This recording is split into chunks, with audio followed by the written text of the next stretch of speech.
Hi, good morning, everybody. Thank you for joining us on our third day of the exchange. It's not often that we are present for a moment like this, a new chapter in the American military leadership at the time when the stakes for our nation and our allies and the global order could not be higher. Around the world, we are witnessing the transition from great power competition to constant confrontation, protracted conflict, and the rapid weaponization of emerging technologies to reshape the character of warfare and the battlefield. At this moment, clarity of vision and unity of purpose are essential. So it is an honor to host the 22nd Chairman of the Joint Chiefs of Staff, General Dan Caine, with us today. We're honored to hear his vision for how the United States can deliver peace through strength and what that translates into leveraging emerging technologies and equipping our warfighters with critical capabilities to deter and defeat, if necessary, our adversary. General Caine, welcome to the stage and congratulations on your confirmation as the Chairman of the Joint Chiefs of Staff. Thank you, sir.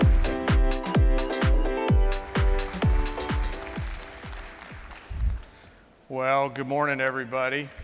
It's an honor to be here as I work through the speech binder and the microphone thing. This is called flexibility. Thanks, Ylli, for having me. I'm humbled to speak here today, especially behind such great people like Graham Allison and Mac Thornberry. That's pretty humbling people to follow. And then when I think about H.R. McMaster after me, that's a humbling thing as well. I'm grateful to be here 7 weeks into a job that I frankly could not have imagined that I'd have the chance to do and serve. My heart is full of gratitude, not just for the opportunity to serve, but also the people here in this room, who many of which I've had the chance to know. And it's your relentless pursuit of innovation, your dedication to the success of the joint force in a rapidly evolving landscape that is so meaningful. There's a lot of friends here this week, people that I've had to serve with, both in the private sector and in government. I know Doug Beck was here earlier this week. I think Nick Hammerschlag is out there somewhere. And of course, General Dunford was here earlier in the week, somebody who was very kind to me when I got the call to take this job.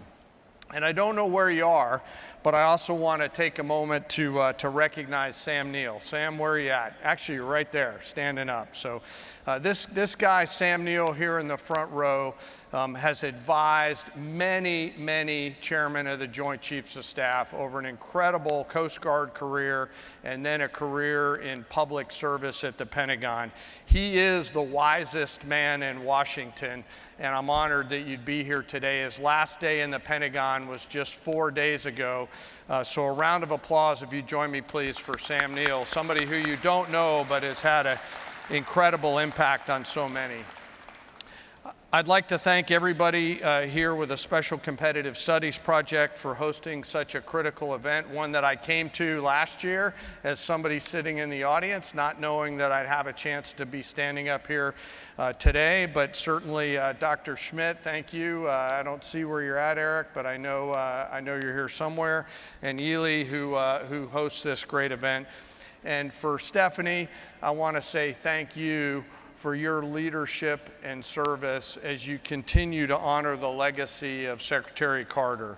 And I want to pause for a second to honor the memory of Secretary Carter, whose commitment to adopting new technologies and bringing that spirit of innovation into the joint force really set the course and speed for what it is that we're doing now. He was so dedicated to bringing innovation and technology together so that we could connect the Department of Defense with the private sector in new and innovative ways. And his impact is still lasting on all of us today.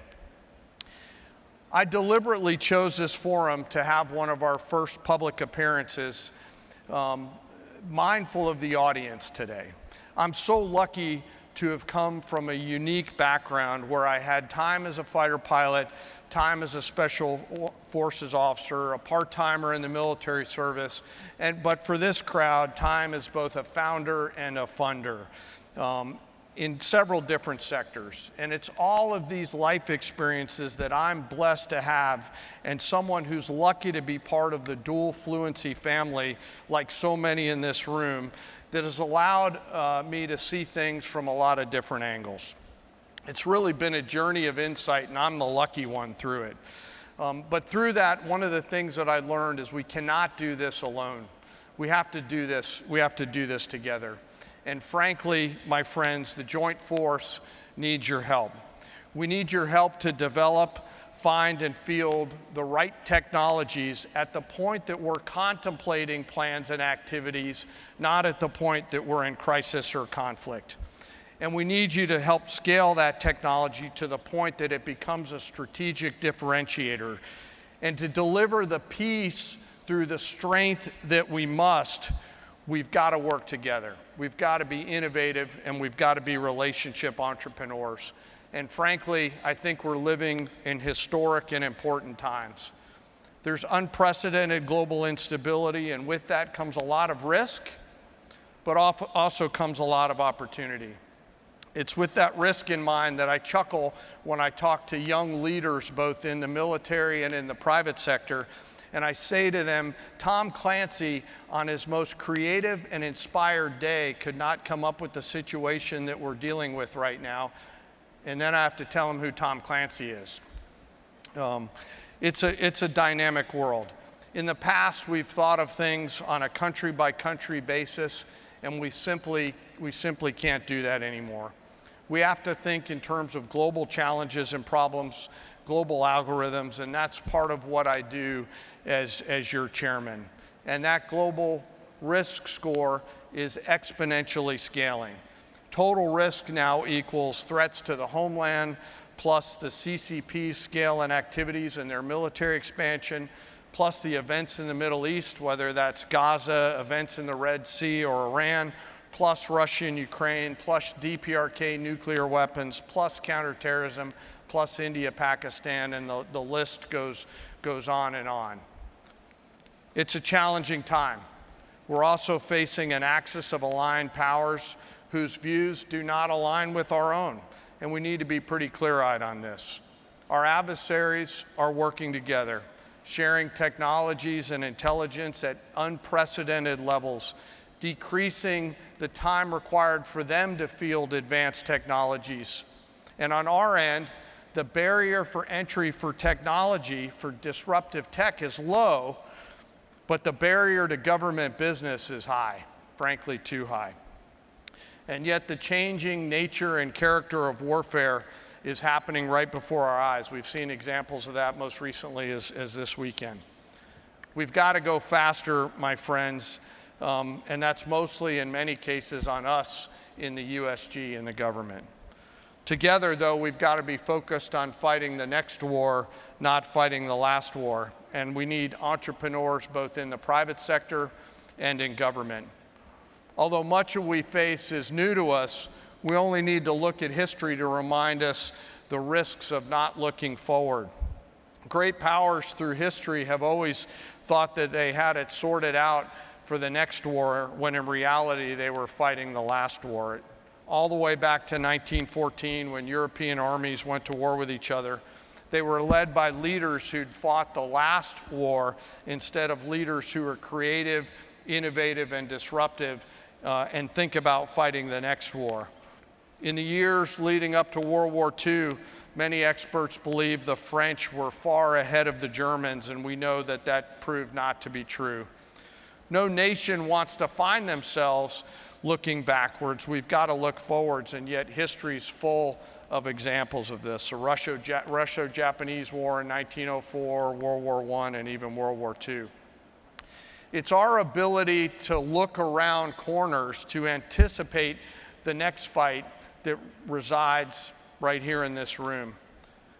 Working together, we've got to make sure that we have the right mix of capabilities enabled by the right technology at scale, and all of this requires us working together.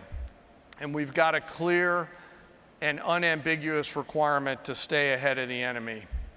And that's exactly what I intend to do in the Joint Force. Every element of the joint force can, must, and will use advanced technology to improve our command and control systems, our decision-making, our execution, and frankly, our survivability. This is how we will continue to create multiple, simultaneous, cognitive, physical, fiscal dilemmas for our adversaries around the world. And if required, but hopefully not, deliver overwhelming force that only the United States of America can deliver. Our joint force is going to continue to rapidly evolve to support the President and the Secretaries and states. And I think there's three things that we have to do in order to deliver that. The first one is we've got to be properly armed.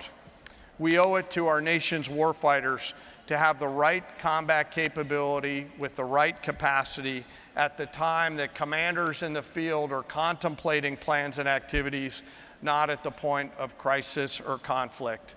For us in this room, this means bringing the right technology into the joint force, in the weapons and the capabilities and the decision-making tools. It means building an acquisition system that allows us to stay ahead of the technology evolution curve and not continue to buy behind it. So we've got to do some work on the requirements process. And I acknowledge that there are times, oftentimes, that the USG needs to be better buyers. I know this from my time in the private sector where I tried to sell things to the government when I was an entrepreneur. It's hard. It's not easy. But advanced technologies are a key and essential part of this, and the joint force of the future's got to be armed with the right kit at the right time. Reform's underway, which is great. After years of admiring the problem, we're getting after it. We've got the leaders in the department, in both sides of the Congress, both sides of the aisle, in the private sector and across the interagency, all asking the same question. If not now, then when? And if not us, then who? And I think everybody is charged with the same sense of urgency. But we've got to have the courage to see it through. We've got to reinforce those things that we've made strong progress in, organizations like DIU, and we've got to drastically scale that capability and that culture inside the joint force, the entrepreneurial culture, which I believe is one of America's great tools. We've got to change our willingness to accept risks, and we're going to do that. So that's thing one. We got to be properly armed. Thing two is we have to be globally integrated in a way that we never have been before. I need to make sure that the joint force is integrated across the globe.